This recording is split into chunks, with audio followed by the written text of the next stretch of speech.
from verses 5 to 7 of chapter 6 of Shreemad Bhagavad Gita. Sri Krishna speaks of three selves.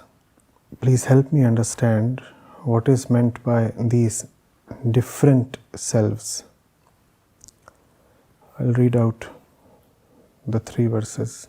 Verse 5 of chapter 6. One should save oneself by oneself. One should not lower oneself. For oneself is truly one's own friend. Oneself is truly one's own enemy. Next verse. Of him by whom has been conquered his very self by the self, his self is the friend of his self. But for one who has not conquered his self, the self itself acts inimically like an enemy. Then, the supreme self of one who has control over the aggregate of his body and organs and who is tranquil becomes manifest. He should be equipoised in the midst of cold and heat, happiness and sorrow, as also honor and dishonor. So I have been asked, what are these three different selves?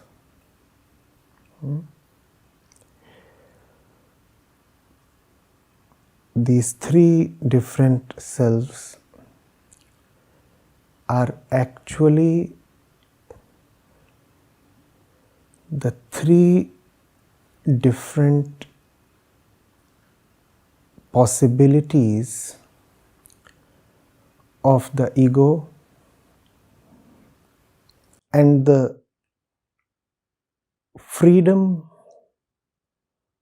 of the ego to choose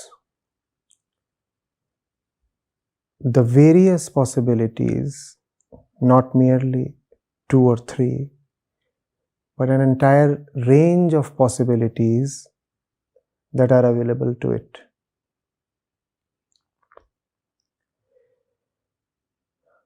There is the highest state of the ego,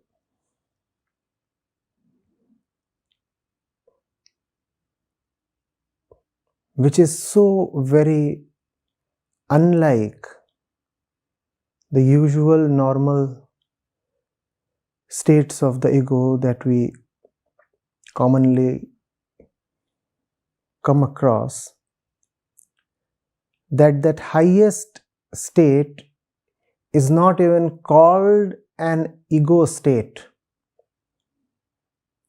That highest state of the ego is then called as pure self or pure truth or ego dissolved or ego sublimated.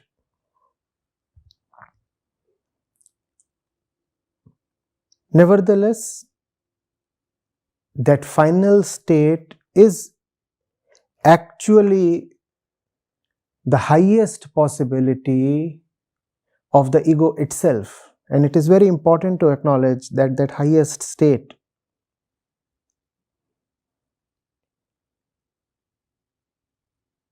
is possible to the ego, is attainable to the ego, is not out of the reach of the ego, because if you do not emphasize on that, then that highest state remains a mere concept, a grand concept but nevertheless just an unattainable utopia. So there is that self which is extremely valuable,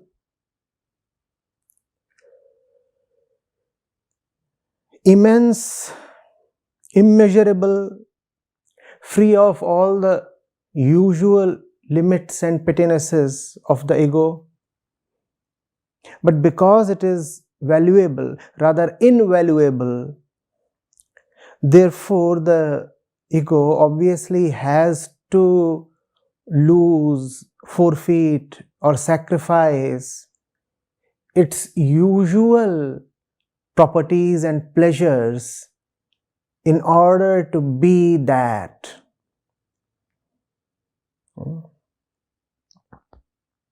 Then there are the various lower states of the ego, all equally possible to the ego.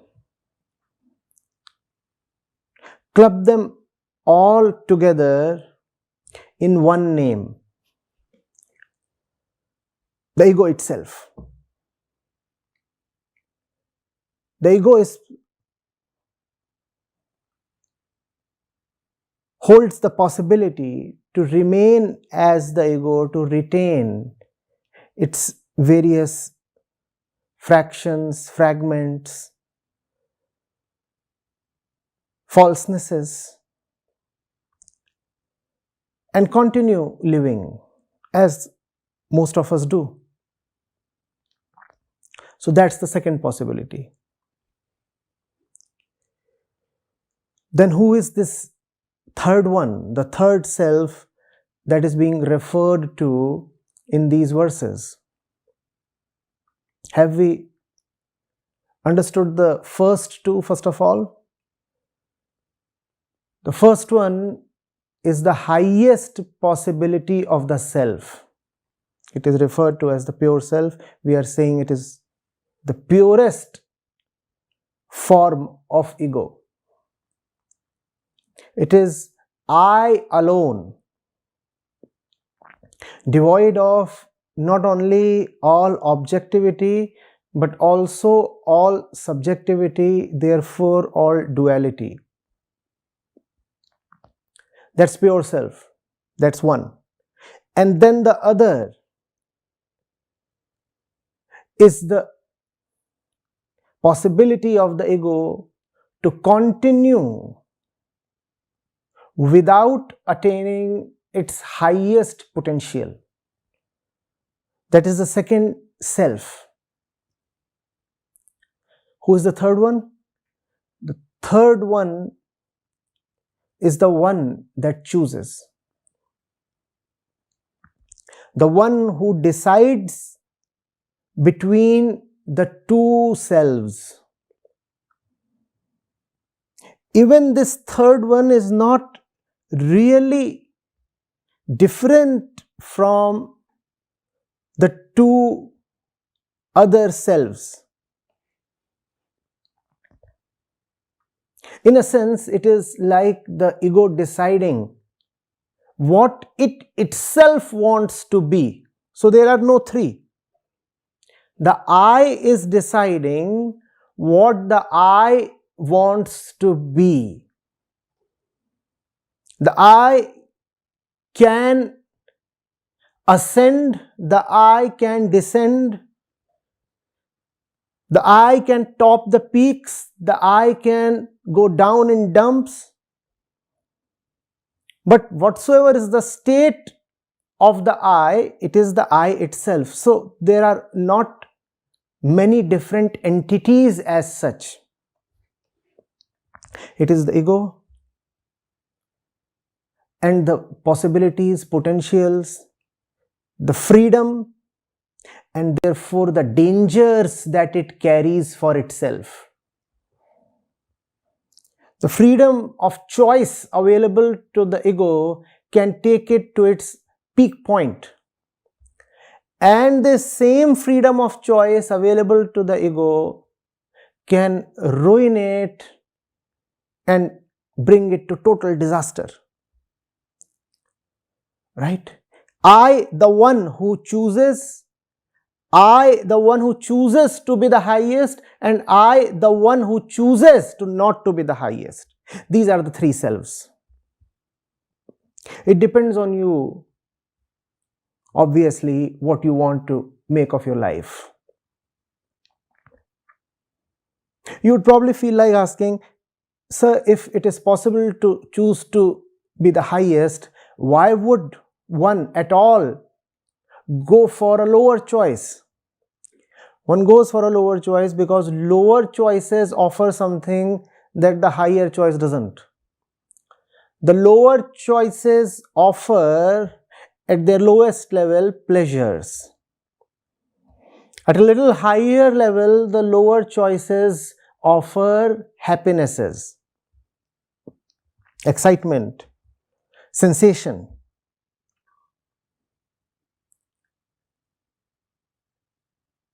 The top point, the top state, obviously offers everything that's purely tops. So, the usual lowly pleasures are not available at the highest state. They are not available at the highest state because at the highest state those pleasures find no takers. At the highest state there is nobody to care for those pleasures. There is nobody who values those pleasures. So therefore those pleasures are unavailable at the highest state. Lack of demand.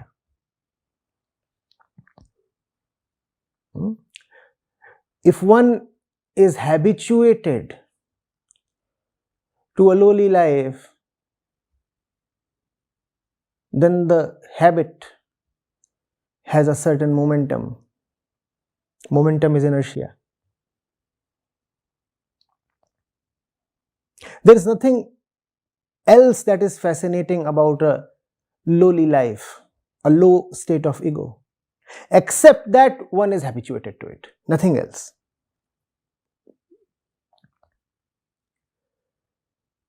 The top state is not called the top state for no reason. It is indeed far better than, rather incomparable to all other states that are possible to the ego. And yet we find so few people targeting it and even fewer people attaining it. Why? The reason must be obvious. Because that state is unknown, some say even unknowable, and the other states that we usually reside in are very well known to us. In knowledge is habit.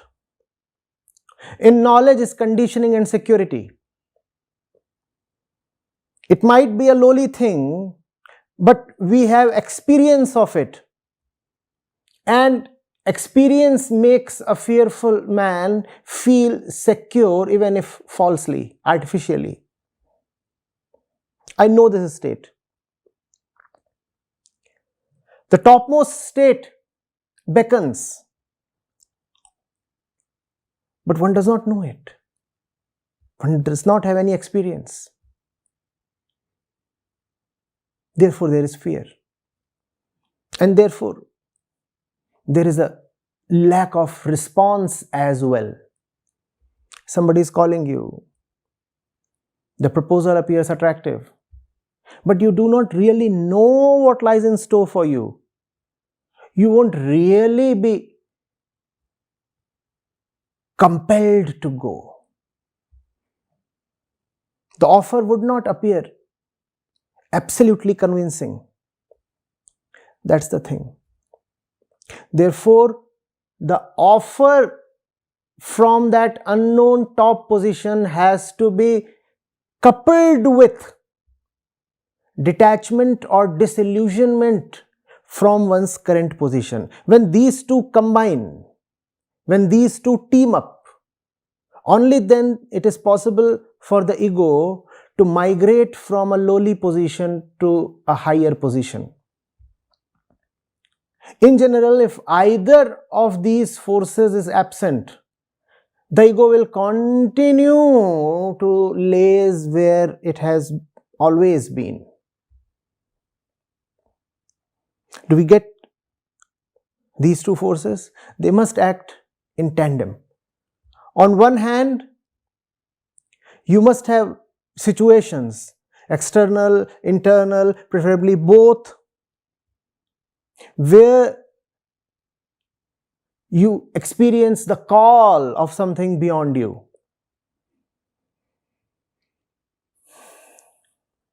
There could be a person in your life. You could have newly chanced upon a book. You could have moved to a place where the environment is of a higher level than what you have usually experienced. There must be something to tell you that it is possible to live a higher life. That is one factor. And then there must be an inner disillusionment. One must feel disenchanted with his own ways.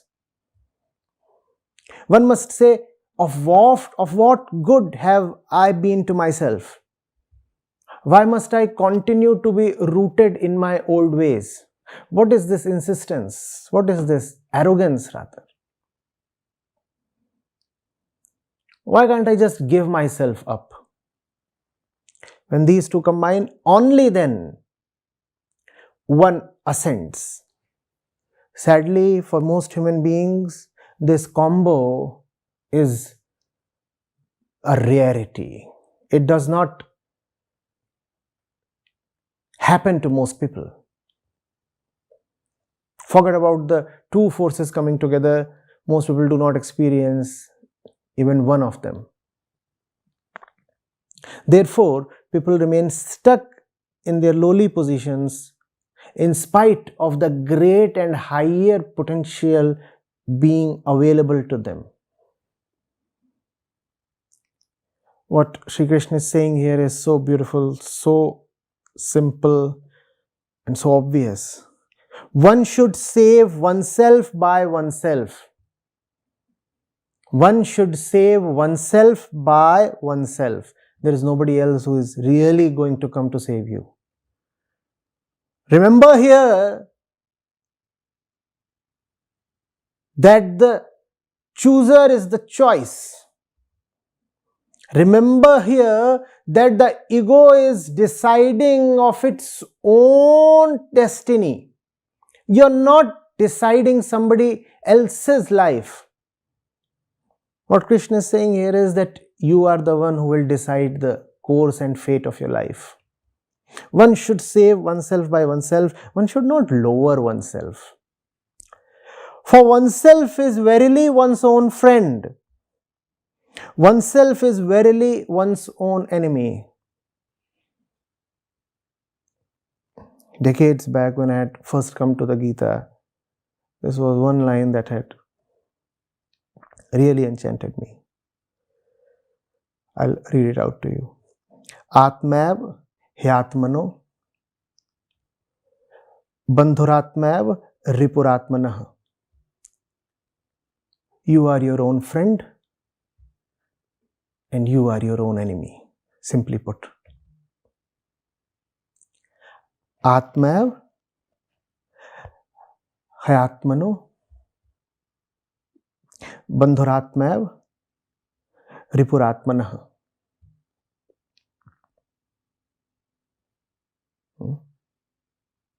You decide. Even if a lot of information or support is available to you, yet ultimately the support cannot decide on your behalf. The judgment must be written in your own handwriting, in your own ink. You may have a team to assist you. You may have seniors to advise you, but the signature below the judgment you pass on your life will always be yours. Nobody else can decide for you. It is such a great exposition of one's own complete responsibility towards himself.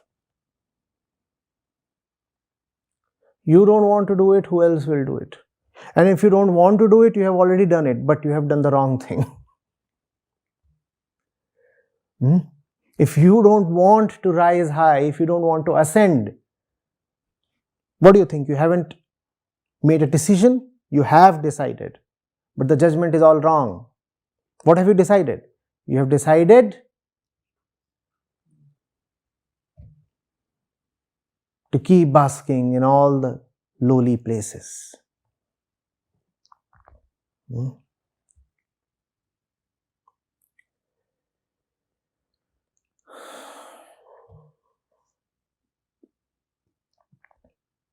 Getting it?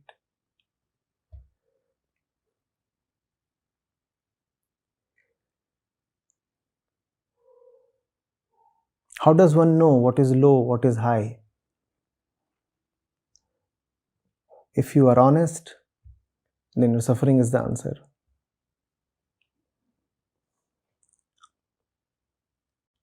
If you remain fearful, if you remain suspicious, if you remain tense, anxious,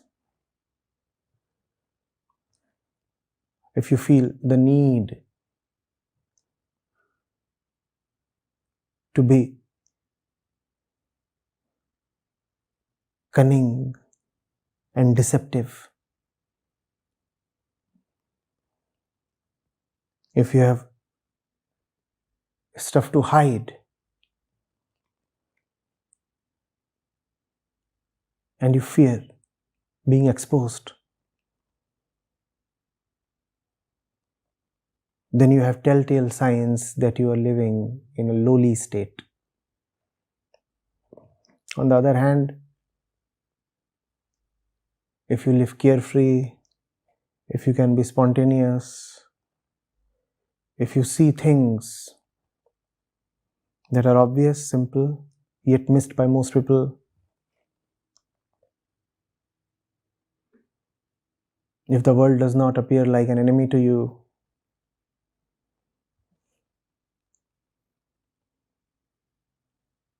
if you can freely give,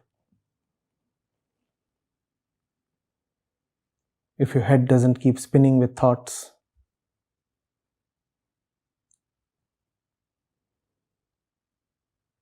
then you are in a higher state of the ego. What is the highest state? That is not too important a question. Sri Krishna says in this very chapter, the method is detachment and practice, abhyas and vairagya. And all practice is incremental improvement,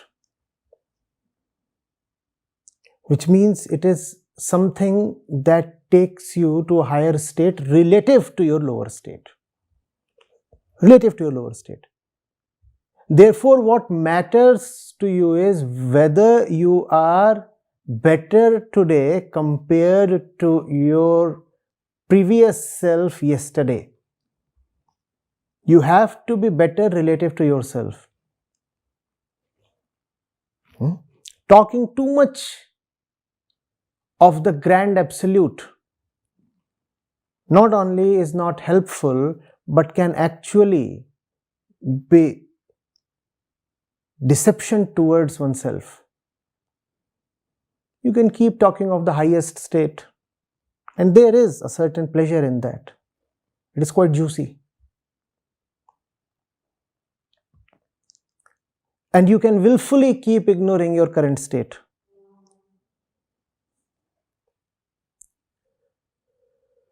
What matters is that you should be better today compared to how you were yesterday. abhyas.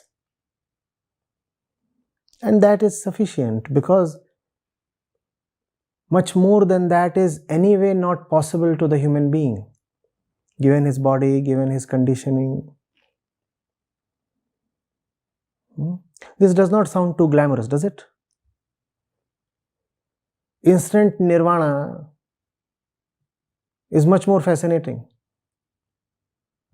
You do something utterly heroic and you are suddenly enlightened or liberated. All that is just laziness, no?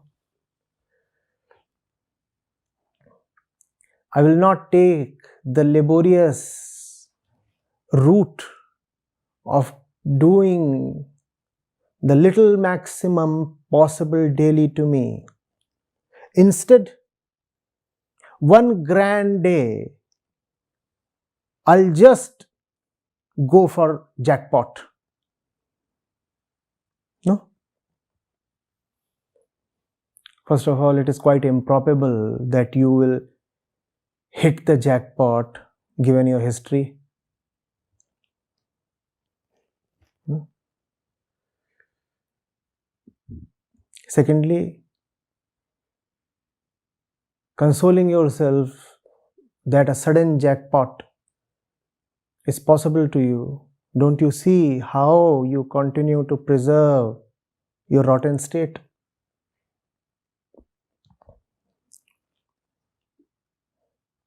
Always be cautious of the tendency to burst into excited spells of activity. It is not a spell of activity. It is not an episode of enthusiasm that will help you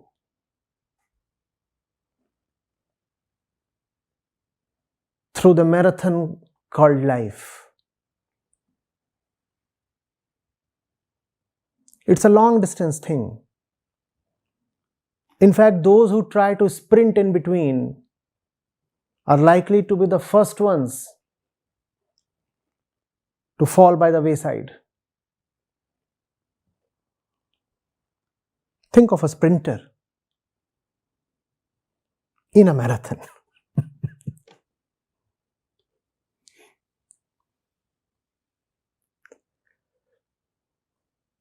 Odd, very odd.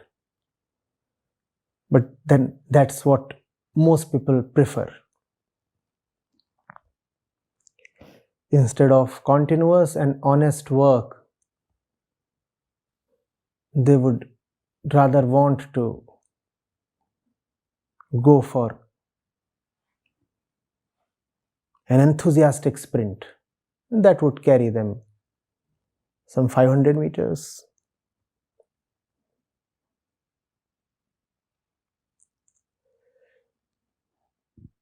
Getting it?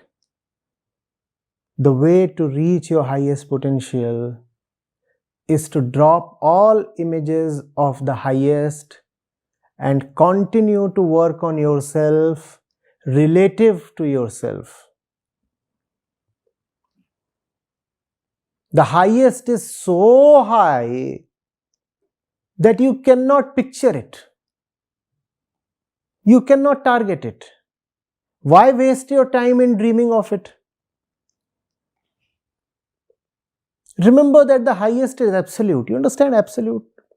Absolute means infinite. Infinite means beyond the scope of the mind. If it is beyond the scope of the mind, why then are you meditating on it?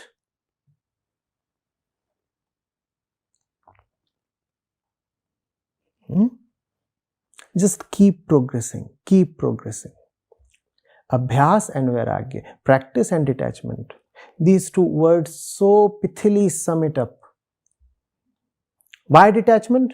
So that you can move up. If you are attached, then you are attached to your current state. So first of all, you need detachment. Detachment will allow you the mobility to ascend. Otherwise, if you are attached, do you have any mobility? There is no mobility. You are attached, you are stuck. So detachment is needed so that you have mobility. And then practice is needed so that you continue to move up. Detachment gives you the freedom to move up, and practice gives you the distance, the movement. Are you getting it? Detachment gives you the freedom to move, and practice gives you the movement itself.